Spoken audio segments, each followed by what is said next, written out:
Hey guys, and welcome back. Or if you're new here, hi, welcome. My name's Georgia, and on my platforms here on the internet, I cover unsolved true crime, missing people, murdered people, unidentified people, and we just try and raise awareness.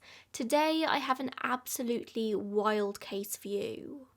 I asked on Instagram a couple of weeks back for recommendations of maybe the smaller cases that don't have as much public information out there, but very much do still need the public's attention on them. And this name, Teresa and Bier, is one that came up again and again, so much so that I just had to do it as soon as possible. This case is literally wild. I mean, we're going to be talking about Bigfoot a lot in this episode, but also it's just wild in the fact that it's very clear who was responsible in this case, and the fact that no justice was ever made is just absurd. Teresa should have justice, but she doesn't, so here we are. She literally disappeared one day to never be seen again with not a single piece of evidence to be found.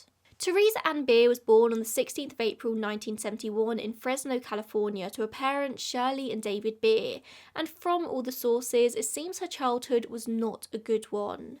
Her mother suffered with severe mental illness and her father was a Vietnam War veteran suffering with his own mental problems, meaning that at just 3 years old, Teresa ended up in hospital with severe injuries, several broken bones, and she was subsequently removed from her parents' care by social services along with her sisters.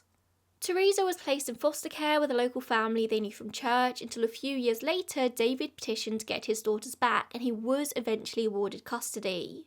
By this point, David and Shirley had split up, David had remarried, and the family moved to Southern California.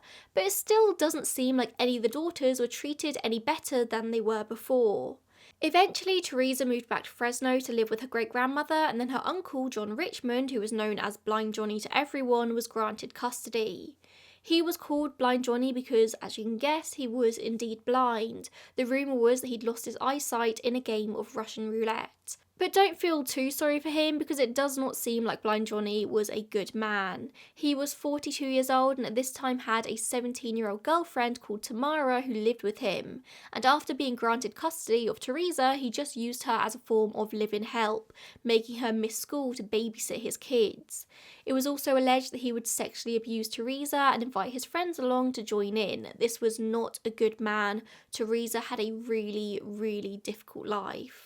It's probably worth saying at this point though that this case has been a really tricky one to research because it wasn't particularly well covered at the time it happened, and even less so now. Like I said, this was recommended to me as a case that had less public coverage. The places online that actually tended to have the most detailed articles about Teresa's case were on websites about Bigfoot or Sasquatch, whatever you want to call it, and it felt very weird to be taking information from those kinds of sites, so I've just done my best to share Teresa's story using whatever primary sources I could find and some more trusted secondary sources. That's all to say that please do take the information I'm sharing in this video with a pinch of salt. I want to get Teresa's story out there as best as I can, but I am aware the sources are a little bit iffy here. As always, they will all be linked down in the description box if you want to go peruse for yourself. As a result of her childhood and the alleged abuse taking place in her uncle's home, Teresa became withdrawn and just a shell of herself. By this point in time, she was 16, she was struggling to keep up in school, the teachers branded her as slow and she was placed in special education classes. Teresa was just given no breaks at all in life and my heart absolutely breaks for her. I wish I could tell you more about who Teresa was, what she loved, what she disliked, what her personality was, what she found funny in life, but that information just isn't out there. I don't even know if there was anyone in life who could have shared that kind of personal information about her. I don't know what her relationship with her sisters was like, but she certainly wasn't close with her family. Her sisters were separated from her, but I do hope they kept in contact. Teresa was completely failed by the system that should have been in place to protect her. And the failures here would just keep coming. It seems like Blind Johnny had a neighbour called Russell Welch who was known to everyone by his nickname of Skip. Reports say that he knew her family pretty well, and they also say that he asked her parents for permission to take her out on a camping trip in mid-1987. Now, we know that Teresa didn't live with her parents, so I assume this means he asked Blind Johnny, who had custody of her, for permission to take her camping. And clearly, Blind Johnny didn't particularly care, so it seems that he said yes, but it doesn't seem like any dates for this camping trip were organised. Now, Russell Welch was 43 years old, wanting to take a 16-year-old girl out on a camping trip, and that says all you need to know really. He was a house painter, but it didn't really work and mostly just lived off disability checks, although I couldn't find anything to suggest that he was actually disabled. And allegedly, Skip was also a meth addict. That's probably quite important to remember for later on in this episode. So on the 1st of June 1987, Skip picks up Teresa from her house first thing in the morning. There are reports that he told her uncle he was going to just drop her off at school, but instead the pair headed off on this camping trip, setting up camp at Shut-Eye Peak in California, which is about 25 miles northeast of Bass Lake. Something that's probably very important to know about Russell Welch, about Skip, is that he had very unusual interests, with his big one being a Bigfoot or a Sasquatch obsession. He was a self-proclaimed Bigfoot expert. The reason for this camping trip in the first place was to go look for Bigfoot, and apparently he needed Teresa to do that. I do suspect there was some grooming going on here. Bigfoot may well have just been a cover, a reason for them to go camping, but Skip had other intentions. But either way, this guy was genuinely obsessed with Bigfoot. And there have been many rumours of Bigfoot sightings in this area of California over the years.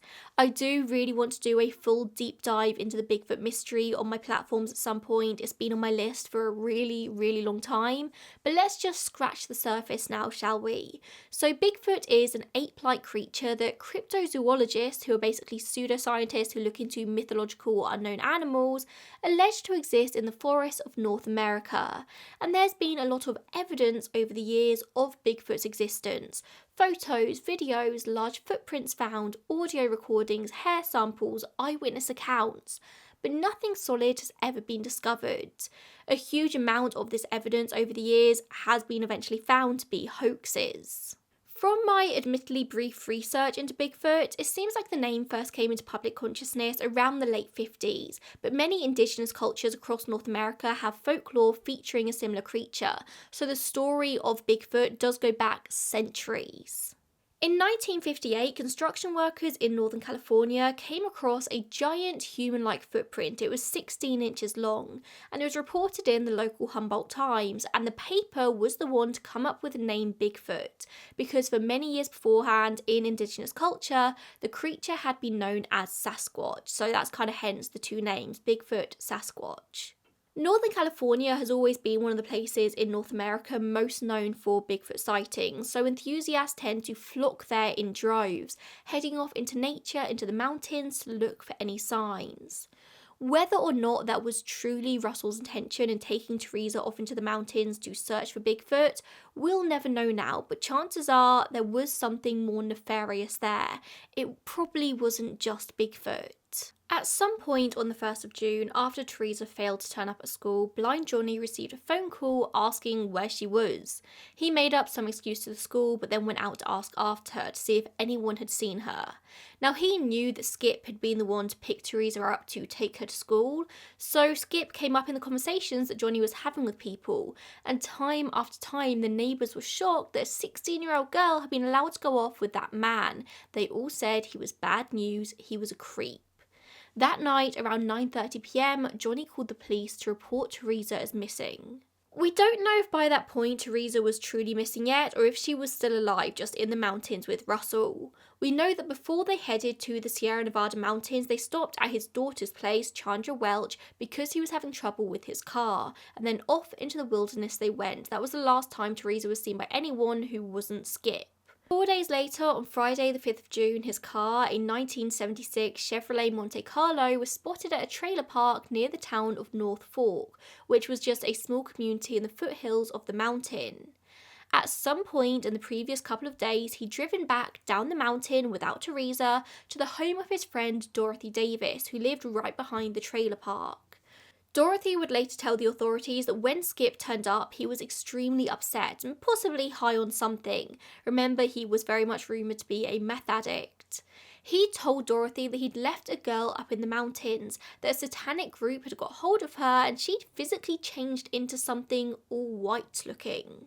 I just want to take a moment here to talk about some of the side effects of crystal meth. It's a very powerful and addictive stimulant that can cause people to have a false sense of happiness, a false confidence, a general euphoria.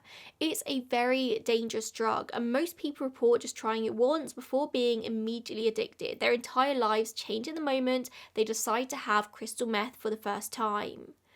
But euphoria is only one of many symptoms of meth. The rest are much more concerning.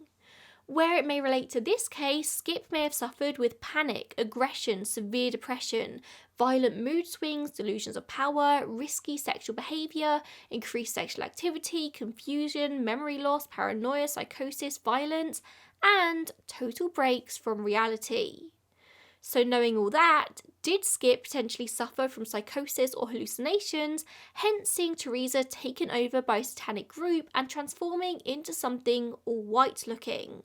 Or was he just trying to cover his own back? Did he maybe hurt Teresa himself because of the aggression caused by crystal meth? Or of course his behaviour could have had nothing whatsoever to do with his drug use, because it sounds like generally he was just a dodgy guy, but it's worth covering all angles.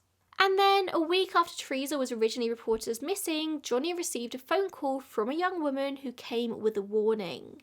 She told him Skip is packing a pistol, and if Johnny continued to make trouble, his kids would get hurt. She also told him to tell the police that Skip had taken Teresa to school, that he dropped her off, and then some unknown blonde girl had picked her up. I have no idea if in this time the authorities had already sent people into the mountains to actually look for Teresa. I hope they did, but I couldn't find it explicitly written anywhere.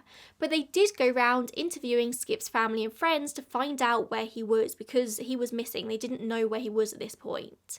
And in the process, they interviewed a 17-year-old girl called Michelle Ryan, and Michelle told them a very concerning story. Like Teresa, Michelle had been lured into the mountains by Skip under the guise of hunting for Bigfoot.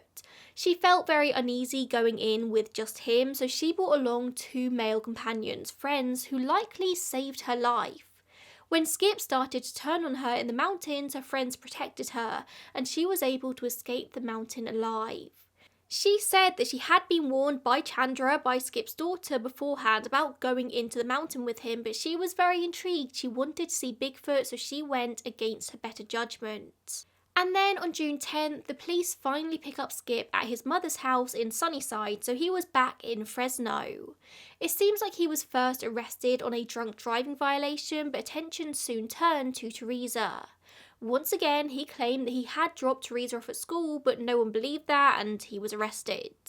He quickly changed his story once he was in the station, claiming that Teresa had run away from him in the mountains at around 7:30 p.m. on June 1st, the first night they were there. Then he changed his story again and said that she'd actually been taken by Bigfoot, but not to worry because she'd be happier there because Bigfoot, Big Feet, are very intelligent beings. Yeah, he was very clearly high on meth, or at least some kind of substance, when he was being questioned. Skip did agree to show authorities the campsite where him and Teresa had stayed, which was a small grove of trees along Brooks Creek. Only when they arrived, it looked as if it had only very recently been left, even though at least a week had passed. There was a smouldering fire at the centre of the campsite, smothered by a heavy pile of damp pine needles, and the burnt area was about 3.5 foot by 8 foot. There were blankets hung up around the clearing. They found a camera, a purse, a bra, and a t-shirt with animal cartoons on it. In the purse, they found a number of Polaroid photos of the countryside, of Skip playing guitar sitting on one of the blankets, of Teresa herself. And through these Polaroids, it very quickly became clear that this was not the real campsite the two had set up. Skip had staged this one. The real one was thought to be about 20 miles away, near an area called Ghost Canyon. Now, what reason would somebody have to stage a campsite, unless they're very concerned that evidence against them is going to be found at the real one? But still, there was no sign of Teresa, despite continued searches over the coming weeks in both the staged and the assumed real campsite. They even sent out helicopters, through which they spotted a shirt on the hillside above the staged campsite, a blue shirt with meth in the pocket, and this belonged to Skip. Further interviews with friends and family also revealed that Skip at one point had told them about a rock at Ghost Canyon, the sort of real campsite, where a girl needed to be tied up and sacrificed to the devil. Is this what he'd been trying to do with Michelle before Teresa? Had he finally succeeded with Teresa? Well, it seems authorities certainly thought so, because by the end of June, Russell Skip Welch had been arrested on charges of child stealing, which is not a charge I'd ever actually heard of before. Not abduction or kidnap, child stealing. And note that this wasn't a murder charge because they didn't have a body. They had no actual proof that any harm had come to Teresa. She was just gone, but we do know she was last seen with him. He admitted as much. But Skip never ended up going to trial for these charges. By the end of September 1987, Fresno County authorities were forced to let him go just a couple of days before his trial was supposed to start, saying they did so to avoid double jeopardy if they later chose to charge him with murder. The Deputy District Attorney offered Skip a 1-year term on the child stealing charges if he signed a waiver allowing for a murder trial in the event of Teresa's body being found. But of course, his public defender refused to let him sign the waiver, so they were forced to let him go. Basically, double jeopardy laws mean you can't charge someone twice with the same crime. So if they charged him with the child stealing, they couldn't then go back and recharge him for murder, which is what they really wanted. They even offered him a lower sentence if he showed them where Teresa's body was, but again, he refused. So now Skip is back on the streets, with the Deputy District Attorney saying that if Teresa's body wasn't found, he'd refile the charges at a later date, which held a maximum of 4 years in prison. But the years passed and it never ended up happening. Despite multiple searches over the years, Teresa has never been found. Russell Welch ended up dying in March 1998 at age 54 from coronary artery disease. He was never arrested, there just wasn't any evidence of anything, not of Skip hurting her, nor of her being taken by Bigfoot. He took whatever secrets he had to the grave. Some people believe that Bigfoot abductions are very much real, but the chances are that the truth here is much more mundane than that. Teresa went into the mountains with somebody who was known to be a creepy, violent guy, who had spoken about sacrificing girls at Ghost Canyon. Skip most likely hurt her, killed her, and hid her body somewhere it would never be found. Chances are he knew this area very, very well. She may well be buried down a mine shaft, on a hillside, or eaten by animals. Every year, hundreds of people disappear in the forest around North America. I like to think that maybe Teresa did escape, that she ran down the mountains, got picked up and ran away, this being the last straw in a very difficult life. I hope she started a new life somewhere with a new identity, free from the trauma of her past life. I know that's much more unlikely than the former option, but sometimes it's nice to just have a little bit of hope. I really do hope that for Teresa. Why would she want to go back to Fresno? Today, Teresa Ann Bier is classed as endangered missing, and it's highly considered that foul play played a part in her disappearance. She was 16 years old, she would be 53 today, a white female, 5'5" and 110 pounds. She had brown hair and hazel eyes with a surgical scar on her right lower leg, and she sometimes went by the name of Sam. She was last seen wearing blue jeans, a white t-shirt and lace sandals. She had protruding front teeth, but her dental x-rays are not available, and it's unknown whether the authorities have her fingerprints and DNA on record. Hopefully, if her body is found, they are going to be able to positively identify it through family members. If you have any information about Teresa's disappearance, no matter how small it may be, if you ever spoke to Russell Skip Welch in life and he told you something, you can contact the Fresno Police Department, who are very much still willing to look into her case. I'll leave details in the description box down below. Thank you so much for tuning in today. Thank you for choosing to spend this time with me and with Teresa. If you have any interesting points to make about this case, please do leave them in the comments down below. I always try and look at cases from every angle, but my brain is only one brain. It's invaluable to have as many inputs as possible because you'll probably see things that I didn't see. So yes, always leave your comments down below. Again, thanks for watching. Thanks for tuning in. I'll see you on the next one. Bye guys.